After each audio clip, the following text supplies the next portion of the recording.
Students, आप सब कैसे हैं। आज बहुत ही इंटरेस्टिंग टॉपिक पॉलिनेशन यानी कि परागण के बारे में चर्चा की जाएगी। ये चैप्टर यूनिट 6 का chapter 2 sexual reproduction in flowering plants का पार्ट 4 है। पॉलिनेशन क्या है?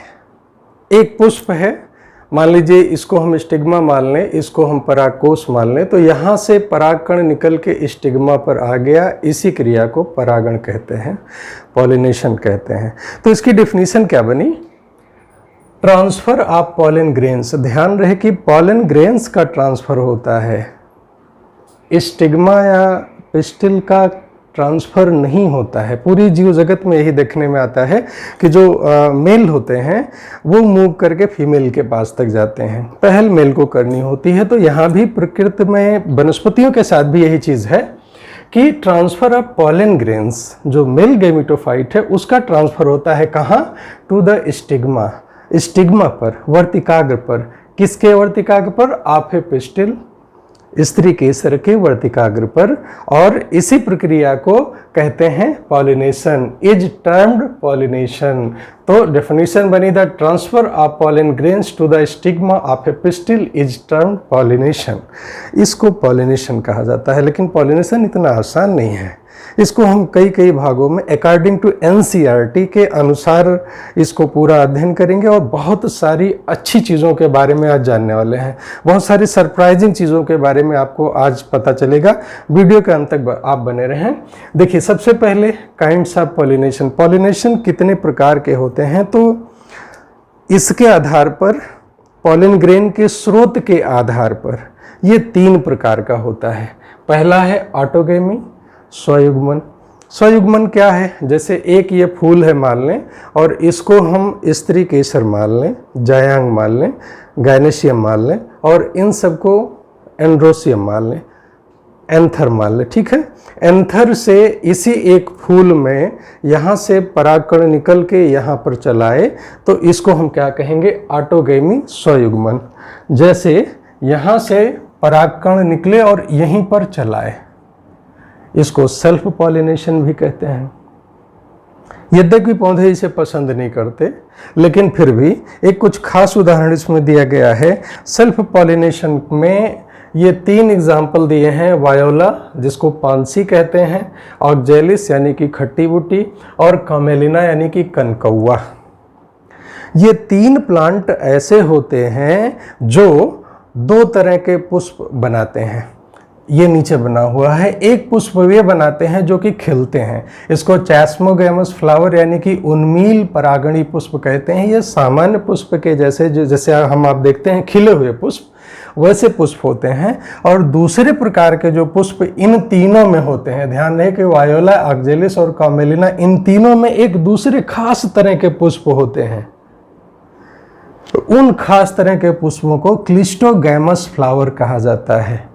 क्लिस्टोगैमस फ्लावर, इनकी खास बात क्या है? ये कभी ओपन नहीं होते, नेवर ओपन। कभी ये खिलते नहीं हैं, ये फ्लावर कभी नहीं खिलते, यही इसकी खासियत है। इसमें जो कोरोला होता है वो बहुत ही रिड्यूस्ड होता है, बहुत ही कम विकसित होता है।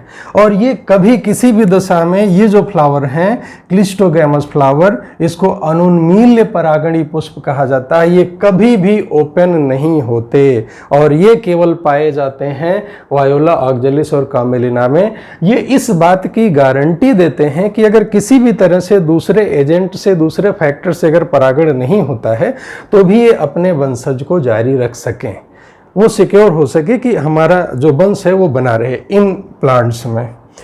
तो ये हो गया। दूसरा जो होता है गेटोनोगमी यानी कि सजात पुष्पी परागण। अब मान लीजिए मैं एक पौधा हूँ, एक फूल हमारा ये है, दूसरा फूल ये है, और यहाँ से परागकण निकला और इस हमारे ही फूल के दूसरे वर्तिकाग्र पर चलाया।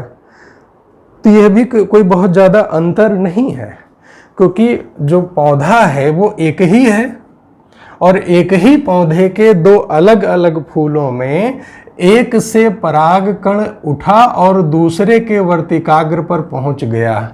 इसी घटना को गेटोनोगैमी कहते हैं या सजात पुष्पी परागण कहते हैं। प्यारे बच्चों, पौधे भी बड़े स्मार्ट होते हैं। हमको आपको नहीं लगता होगा, आपने सुना होगा कि सगोत्री विवाह हमारे समाज में वर्जित है, क्योंकि दो लोगों का अगर जेनेटिक मेकअप एक ही जैसा हुआ तो जो उनकी संतानें हैं वो आनुवंशिक रूप से कमज़ोर होंगी। उसमें जो दबे हुए आनुवंशिक लक्षण होते हैं, जो डोमिनेंट जीन्स के कारण दब जाते हैं, अगर अलग अलग एक ही जात के अलग अलग सदस्यों से लिया जाता है तो उनके जो बच्चे होते हैं वे ज़्यादा अच्छे होते हैं, वे चाहे जंतु हों चाहे वे वनस्पति हों।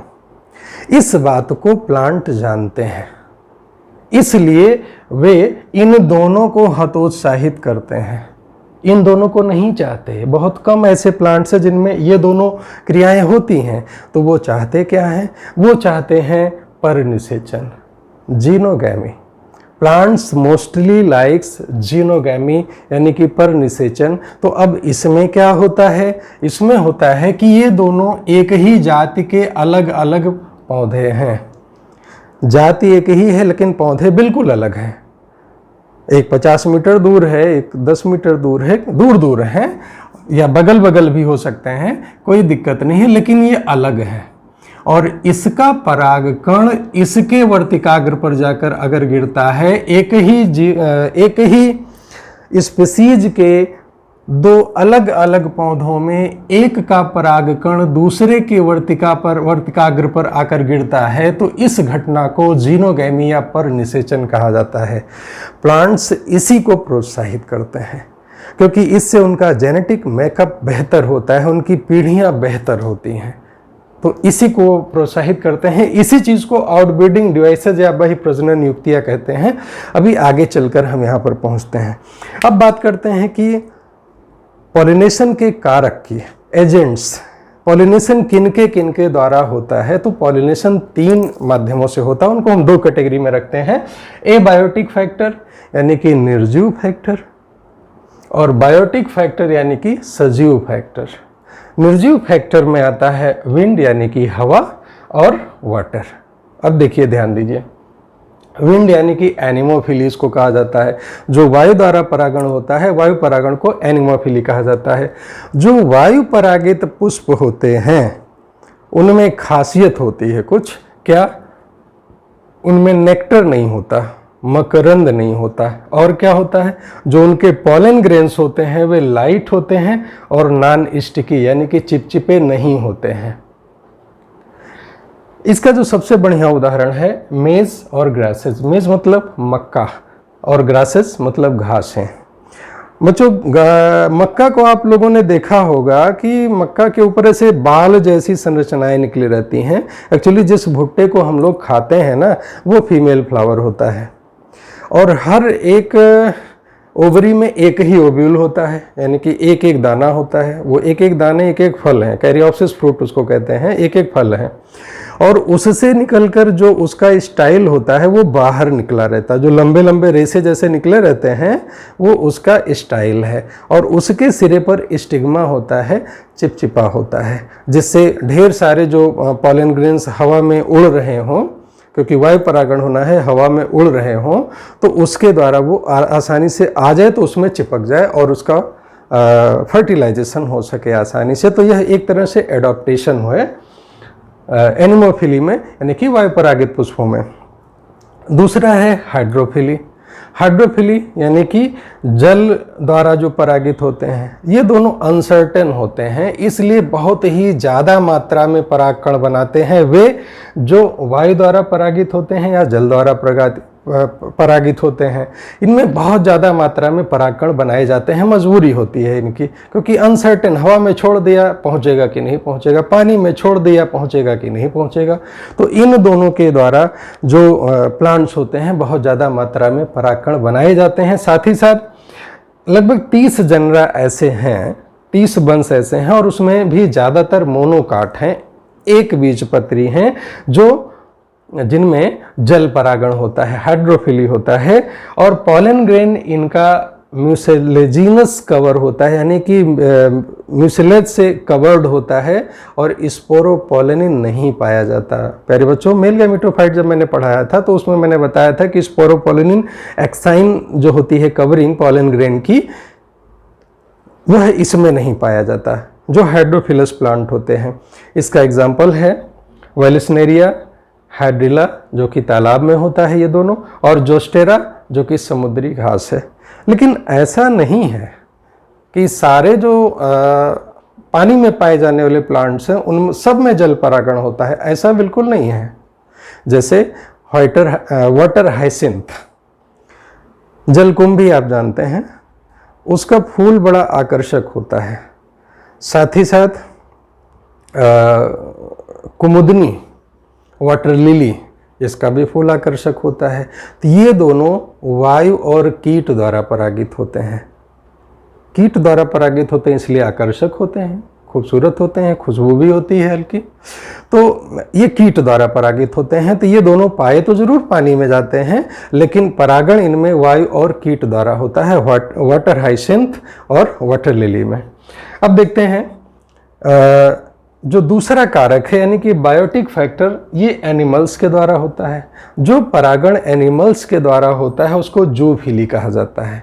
अब बहुत सारे एनिमल्स हैं जिनके द्वारा परागण क्रिया संपन्न होती है, और सबसे ज़्यादा इन्हीं के द्वारा परागण किया जाता है, जंतुओं के द्वारा परागण किया जाता है। उसमें भी सबसे टॉप पर हैं इंसेक्ट्स, इनको एंटोमोफिली कहा जाता है। जो पॉलिनेशन इंसेक्ट्स के द्वारा किया जाता है, कीटों के द्वारा किया जाता है, उसको एंटोमोफिली कहा जाता है। तो उसमें भी टॉप पर कौन है? बीज, यानी कि हनी बीज, यानी कि मधुमक्खी। समस्त परागण का अकेले 80% परागण केवल हनी बीज करती हैं। बच्चों, हनी बीज के बारे में एक खास बात मैं बताऊं कि हनी बीज को yellow colour, purple colour, violet colour दिखता है, लेकिन ये रेड के लिए कलर ब्लाइंड होते हैं हनी बीज, उनको लाल रंग नहीं दिखता। तो लाल रंग के पुष्पों को परागित करते हैं कौन? बटरफ्लाइज, तितलियां परागण करती हैं क्योंकि उन्हें दिखता है। इसके बाद जो मॉथ होते हैं, मॉथ मोस्टली रात में परागण करते हैं, मॉथ भी कीट होता है। और जो फ्लाइज होती हैं ये परागण करती हैं ज़्यादातर उन बदबू वाले उसको मॉथ रात में परागण करते हैं। और जो फ्लाइज होती हैं, मक्खियाँ होती हैं, उनको कैरियन फ्लाइज भी कहते हैं, और कुछ बीटल्स, ये ऐसे पुष्पों को परागित करते हैं जो दुर्गंध पैदा करते हैं, जिसमें सबसे टॉप का एग्जाम्पल है रैफ्लेसिया।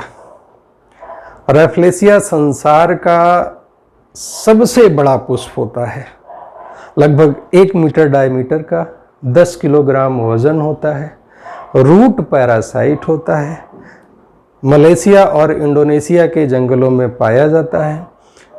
कुछ हाथी के द्वारा भी रैफ्लेसिया का परागण होता है, उनके पैरों में चूंकि नीचे ही होता है, जमीन से सटा हुआ होता है, तो हाथियों के द्वारा इसका परागण होता है। आप सोचिए, सरप्राइज करिए कि हाथी से परागण हो रहा है। तो रैफ्लेसिया जो सबसे बड़ा फ्लावर है उसमें उसका परागण, और हाँ, सड़े मांस जैसी बदबू आती है, इसलिए ये फ्लाइज उस पर आकर्षित होती हैं, मक्खियाँ आकर्षित होती हैं।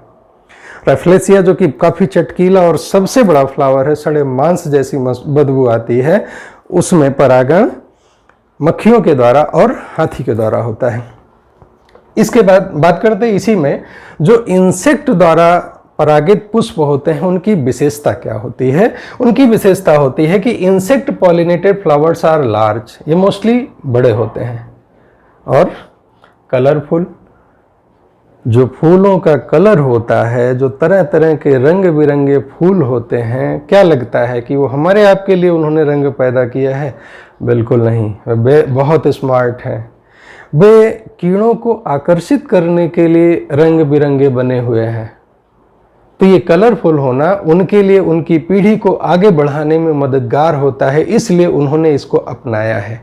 तो ये कीट परागित जो पुष्प होते हैं ये कलरफुल होते हैं, फ्रैग्नेंट, खुशबू होती है, और एंड रिच इन नेक्टर, और मकरंद से भरपूर होते हैं।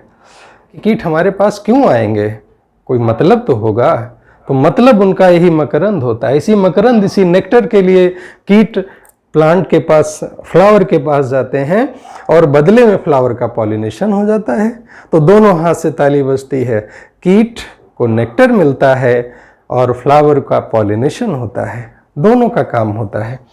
तो इस तरह देखिए, और आगे देखिए कैसे मतलब सिद्ध होते हैं दोनों के।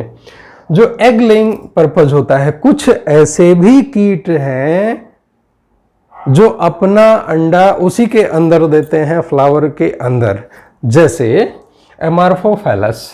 ये सबसे लंबा फ्लावर होता है एमार्फोफैलस, लगभग 6 फीट का, इंडोनेशिया में पाया जाता है, रेयर होता है, बहुत आसानी से दिखता नहीं है और इसकी भी महक अच्छी नहीं होती। इसमें कीट जो होते हैं इसके अंदर अंडे देते हैं एमार्फोफैलस के। एक दूसरा एग्जाम्पल बहुत प्यारा सा है, यक्का और मॉथ। जो मॉथ की कुछ जातियां होती हैं वो यक्का के फ्लावर में अंडे डिपॉजिट करती हैं और दोनों का जीवन पूर्ण नहीं हो सकता एक दूसरे के बिना। अब मजे की बात देखिए, यदि मॉथ ने अंडे ज़्यादा दे दिए यक्का की ओवरी में, तो बढ़ते हुए जो लार्वी होते हैं वो यक्का के बीज को खाते हैं। अब पता चला अगर मॉथ ने ज़्यादा अंडे दे दिए तो सारे बीज खा गए, तो यक्का फिर तो वो भी समझदार है, कहा तुम अगर ज़्यादा चालाकी करोगे तो चलो हम फूल ही गिरा देंगे, ठीक है, तुम्हारा भी काम चले हमारा भी काम चले। अगर कम अंडे होते हैं, उसके लार्वी कम होते हैं, कुछ सीड खा लेते हैं, तो यक्का को मंजूर है, कोई दिक्कत नहीं भाई, आपने मेरा पॉलिनेशन किया है तो इतना तो हम आपको रिवार्ड देंगे ही, कोई बात नहीं। बट अगर सारे अंडे डिपॉजिट कर दिए, ज़्यादा अंडे डिपॉजिट कर दिए और वो सारे बीज खा गए, तो यक्का फिर उस फ्लावर को रहने ही नहीं देता, गिरा देता है। देखिए कितनी चीज़ें बेहतर होती हैं प्रकृति में जो हमको आपको जाननी चाहिए, कितनी खूबसूरत चीज़ें होती हैं, कैसी घटनाएं होती हैं और इसको संचालित कैसे करता है नेचर, ये जानने में समझने में बहुत ही मज़ा आता है। तो देखिए इस तरह यक्का और मॉथ एक दूसरे पर निर्भर होते हैं और अपनी जीवन यात्रा पूरी करते हैं।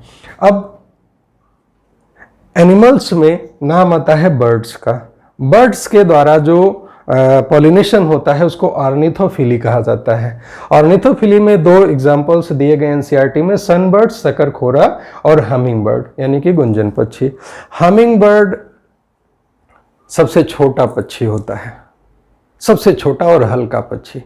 दोनों बर्ड्स, सनबर्ड्स और हमिंग बर्ड्स की चोंच काफ़ी लंबी होती है और ये फूल के पास जाते हैं और बाहर से ही पंख फड़फड़ा के, लगता है इनका शरीर बिल्कुल स्थिर है, इस तरह पंख फड़फड़ाते हैं जैसे बिल्कुल स्थिर लगता है और वैसे ही उड़ते हुए ही ये नेक्टर ले लेते हैं और मदद करते हैं पॉलिनेशन में। बर्ड्स कायरेप्टेरोफिली चमगादड़ के द्वारा होता है। चमगादड़ कदम में पॉलिनेशन करते हैं या ऐसे पौधों में करते हैं जो शाम को खिलते हैं, क्योंकि शाम और रात में चमगादड़ निकलते हैं, तो चमगादड़ों के द्वारा होता है। आप जान के ताज्जुब करेंगे कि ओफियोफिली यानी कि स्नेक के द्वारा भी पॉलिनेशन होता है। तो उसका नाम क्या है? आरेसेइमा, एक प्लांट का नाम है। इसमें पॉलिनेशन स्नेक के द्वारा होता है। हालांकि ये एनसीईआरटी में नहीं दिया, याद आ गया, ध्यान आ गया तो हमने चर्चा कर ली। एरेसीमा एक ऐसा प्लांट है जिसमें स्नेक के द्वारा पॉलिनेशन होता है। खैर ये इसके बाद स्नेल के द्वारा आप कुछ ऐसे पौधे देखे होंगे जिसको अपने अरवी कहते हैं। अरवी की कुछ प्रजातियां ऐसी हैं जिनमें परागण स्नेल्स के द्वारा होता है, इसको मैलाकोफिली कहते हैं। लीमर्स जो हमारे वंशज हैं यानी कि प्राइमेट्स हैं, बड़े शरीर वाले हैं, इनके द्वारा भी पॉलिनेशन होता है। आर्बोरियल रोडेंट्स कुछ ऐसे चूहे होते हैं जो पेड़ों पर चढ़ते हैं। रोडेंट्स में चूहे आते हैं, तो ऐसे चूहे जो पेड़ों पर चढ़ते हैं, बीजों को खाते हैं, फलों के साथ घूमते हैं, इनके द्वारा भी परागण होता है। साथ ही साथ गिगो लिजर्ड और गार्डन लिजर्ड, इनके द्वारा भी परागण होता है। तो जंतुओं में इतनी वैरायटीज हैं जिनके द्वारा परागण संपन्न किया जाता है। अब देखें आउटब्रीडिंग डिवाइसेस, जैसा मैंने अभी चर्चा की कि प्लांट्स भी बड़े स्मार्ट होते हैं, वो अपना जेनेटिक मेकअप बेहतर करना चाहते हैं, तो उसके लिए वे क्या क्या उपाय करते हैं। देखिए कमाल की बातें हैं, बहुत इंटरेस्टिंग चीज़ें हैं। आउटब्रीडिंग डिवाइसेस में बही प्रजनन युक्तियां अपनाई जाती हैं, यानी कि ऐसी युक्तियां, तरीके अपनाए जाते हैं जिससे उस जाति के दूसरे प्लांट के से इनको पॉलन ग्रेन प्राप्त हो सके, इसके लिए ये क्या क्या करते हैं। और अगर ऐसा नहीं हुआ, अगर ये लगातार ऑटोगैमी या गैटेनोगैमी, गैमी का अर्थ होता है विवाह बच्चों, अगर ये ऑटोगैमी और गैटेनोगैमी ही करते रहे तो एक ही जेनेटिक मेकअप बराबर जाता जाएगा और अगली पीढ़ी में वो कमजोर होते जाएंगे। इसी बात को इनब्रीडिंग डिप्रेशन कहा जाता है। इनब्रीडिंग डिप्रेशन ये इसकी वजह से होता है, इन दोनों की वजह से इनब्रीडिंग डिप्रेशन होता है। अगर ये लगातार स्वपरागण करते रहेंगे, सजात पुष्प परागण करते रहेंगे, तो इनकी जो पीढ़ियां हैं वो कमजोर हो जाएंगी। इस घटना को इनब्रीडिंग डिप्रेशन कहा जाता है। तो इससे बचने के लिए ये क्या करते हैं, ये करते हैं अलग अलग समय पर परिपक्वन, यानी कि यहाँ पर दो चीजें हैं, स्टिग्मा है यानी कि गायनेसियम है और एंड्रोसियम है। गायनेसियम पहले तैयार हो गया, एंड्रोसियम बाद में तैयार हो गया, या एंड्रोसियम पहले तैयार हो गया, गायनेसियम बाद में तैयार हो गया। दोनों की मैच्योरिटी सेम टाइम पे नहीं होती। तो जब ये गिर गया, केवल गायनेसियम बचा, तो जाहिर है कि बाहर से इसमें पॉलन ग्रेन आएगा, तभी फर्टिलाइजेशन होगा। जब ये नहीं है, यही है, तो अब ये कहीं बाहर ही जाके पॉलन ग्रेन गिराएगा, वहाँ पे इसकी ब्रीडिंग होगी। तो एक तो ये उपाय अपनाते हैं कि अलग अलग समय पर परिपक्वन होता है इन दोनों का, गायनेसियम का और एंड्रोसियम का, यानी कि पॉलन ग्रेन का और पिस्टिल का। दूसरा है अलग अलग पोजीशन पर होना, यानी कि ये इतने छोटे हो गए कि ये यहाँ तक पहुँचते ही नहीं, यहाँ तक पहुँचते ही नहीं। तो एक एडॉप्टेशन यह भी हो गया कि इन दोनों में से मान लीजिए कि पॉलन जो स्टेमन्स होते हैं वो काफ़ी नीचे हैं, काफ़ी छुप कर हैं, तो इससे बचाव हो जाता है। तीसरा है सेल्फ इनकम्पैटिबिलिटी, यानी कि स्व असामंजस्य। वेरी इंपॉर्टेंट, बहुत ही अच्छी बात है, कमाल की बात है। कुछ प्लांट्स सेल्फ इनकम्पैटिबिलिटी के द्वारा, अगर स्वपरागण के द्वारा अगर उनके परागकण उन्हीं के स्टिग्मा पर आते हैं तो उसका जर्मिनेशन ही नहीं करने देते। वे पॉलन ग्रेन जर्मिनेट ही नहीं होते जो उनके अपने शरीर के होते हैं, वो चाहे उसी फ्लावर के हो या दूसरे फ्लावर के हो, उसको जर्मिनेट ही नहीं करने देते। तो जब जर्मिनेट नहीं होगा तो आगे ही नहीं बढ़ेगा। इवन यहाँ तक प्लांट स्मार्ट होते हैं कि अगर मान लीजिए कि ये स्टिग्मा है, यहाँ इसके फ्लावर का भी आ गया और दूसरे उसी की जाति के दूसरे पौधे के फ्लावर का पॉलन ग्रेन आ गया, तो जो दूसरे प्लांट का, उसी जाति के दूसरे पौधे का जो पॉलन ग्रेन है वह जर्मिनेट होकर जल्दी जल्दी जल्दी जल्दी जाके फर्टिलाइज कर देगा तेजी से, और जो उसी के शरीर का है उसको उतनी तेजी से जर्मिनेट नहीं करने देगा। ये उन प्लांट में जिनमें यह बात नहीं होती है, जिनमें कुछ में ही ऐसा होता है। सेल्फ इनकम्पैटिबिलिटी कुछ ही प्लांट्स में होती है जिसमें स्वपरागित पुष्पों को वो अंकुरित ही नहीं होने देते। इसके बाद दो तरह के प्लांट्स हो गए, यूनिसेक्सुअल यानी मोनोइसियस। कैस्टर और मेज दो को याद करिए। कैस्टर मतलब अरंडी और मेज यानी कि मक्का। इन दोनों में एक ही प्लांट में, ध्यान रहे, एक ही प्लांट में मेल और फीमेल अलग अलग पोजीशन पे होते हैं। प्लांट एक में दोनों सेक्सेस मौजूद हैं, यानी कि यूनिसेक्सुअल में दोनों हैं, मेल भी और फीमेल भी। इसको मोनोइसियस भी कहा जाता है, जिसमें एक ही प्लांट में दोनों फ्लावर हो, चाहे वो फ्लावर में मेल फीमेल हो या फिर एक मेल है दूसरा फीमेल है। जैसे मेज और कैस्टर में यही होता है।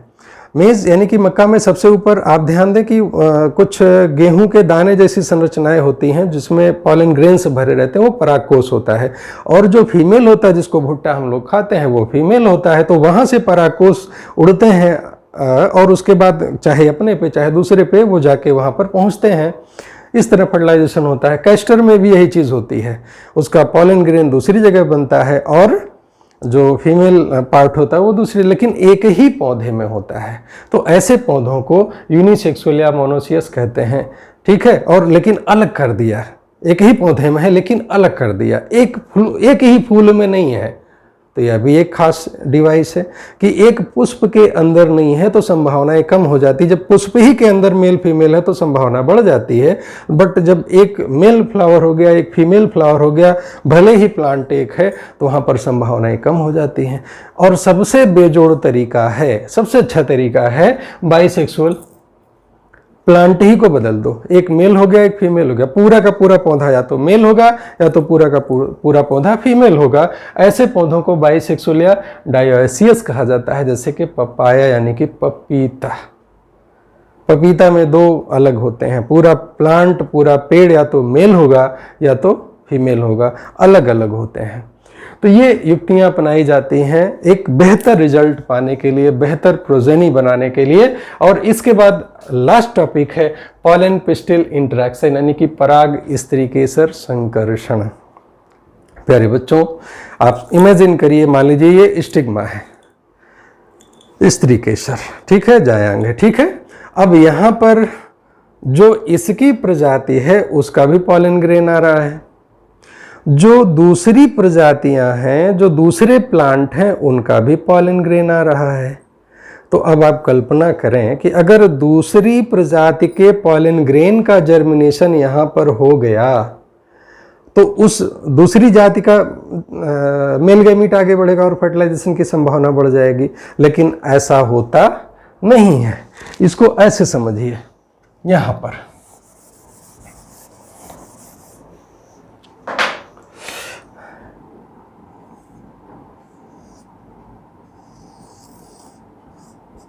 यहाँ पर मान लेते हैं कि एक ये पॉलन ग्रेन इसी की जाति का है और दूसरा पॉलन ग्रेन यहाँ पर एक दूसरी जाति का है। मान लीजिए आम का मान लेते हैं, आम का है और आम में ये आम का पॉलन ग्रेन है, लेकिन इसी में ये मान लीजिए गेहूं का भी आ गया पॉलन ग्रेन।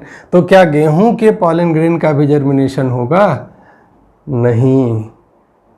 किसी भी स्टिग्मा पर उसी जाति के परागकणों का अंकुरण ही संभव होता है, दूसरी जाति के परागकणों का अंकुरण नहीं होता। ऐसा इसलिए होता है कि जब इस पर परागकण गिरता है, आता है, तो इसके बाद यहाँ पर आप जानते हैं कि यहाँ पर ओव्यूल होता है, इसके अंदर एम्ब्रियोसैक होता है। इन दोनों के बीच में केमिकल डायलॉग होता है, केमिकली एक दूसरे से बातचीत होती है। और जब इसको लगता है कि नहीं ये हमारी ही जाति का परागकण है, तब इसको परमिशन देता है कि अब आप जर्मिनेट करो, तभी इस परागकण का जर्मिनेशन होगा, अदरवाइज नहीं होगा। तो इस केमिकल डायलॉग के फलस्वरूप यह निर्णय लिया जाता है, डिसाइड किया जाता है कि जो स्टिग्मा पर पॉलन ग्रेन यानी कि परागकण गिरा है वो हमारी ही जाति का है, हमारी ही स्पीसीज का है। तब उसको अनुमति मिलती है परागकण के अंकुरण की और तब यह आगे परागनली बढ़ती है और यहाँ पर जाके इसका निषेचन होता है। हम मनुष्य जो कि भाई काफ़ी समझदार हैं, साइंस और टेक्नोलॉजी की मदद से अगर हम इन चीज़ों को समझ चुके हैं तो हम लोग क्या करते हैं, बेहतर उत्पादन के लिए, बेहतर फसलों को प्राप्त करने के लिए हम अपनाते हैं आर्टिफिशियल हाइब्रिडाइजेशन यानी कि कृत्रिम संकरीकरण। उसके लिए क्या करते हैं? उसके लिए हम करते हैं इमैस्कुलेशन यानी कि विपुंसन। तो विपुंसन क्या है? कुछ नहीं है, ये सिर्फ जो मेल है इसको हटा दिया हमने, जो मेल है इसको हमने हटा दिया, इसी को विपुंसन कहते हैं। जो स्टेमन्स होते हैं उसको हमने उसके परिपक्व होने से पहले ही चिमटी से काट के चिमटी से निकाल दिया, आराम से निकाल दिया। तो यह क्रिया क्या कहलाएगी? इमैस्कुलेशन यानी विपुंसन। मैस्कुलिन जेंडर आप जानते हैं ना, मेल के लिए होता है। तो इमैस्कुलेशन यानी कि विपुंसन यानी कि जो मेल होता है उसको हटा दिया गया। इसके बाद कहीं का कोई परागकण आके इसके स्टिग्मा पर ना आ जाए, इसको हम कवर कर देते हैं और इसी कवरिंग को कहा जाता है बैगिंग। इसी कवरिंग को कहा जाता है बैगिंग। और हम चाहते हैं कि जो हमारा डिजायर्ड स्पीसीज है, जो बेहतर है, उसको प्राप्त करने के लिए उस प्लांट के पराग कण को लाकर यहाँ पर हम छिड़कते हैं स्वयं, यानी कि हमारे द्वारा आर्टिफिशियल तरीके से इसका हाइब्रिडाइजेशन यानी फर्टिलाइजेशन किया जाता है और इस बैगिंग को तब हटा देते हैं बाद में। जब ये पूरा मैच्योर बन गया तो उसको बाद में हम हटा भी सकते हैं, जब इसको हमें पॉलिनेशन करना होता है तब भी, और उसके बाद भी हटा देते हैं। ठीक है, तो इस तरह से प्यारे बच्चों ये पूरा टॉपिक कंप्लीट होता है। और आई थिंक आपको अच्छा लगा होगा तो लाइक तो कर ही दीजिए, सब्सक्राइब नहीं किया है तो सब्सक्राइब कर दीजिए। और हाँ, जल्दी ही इसके आगे का टॉपिक लेके मिलते हैं।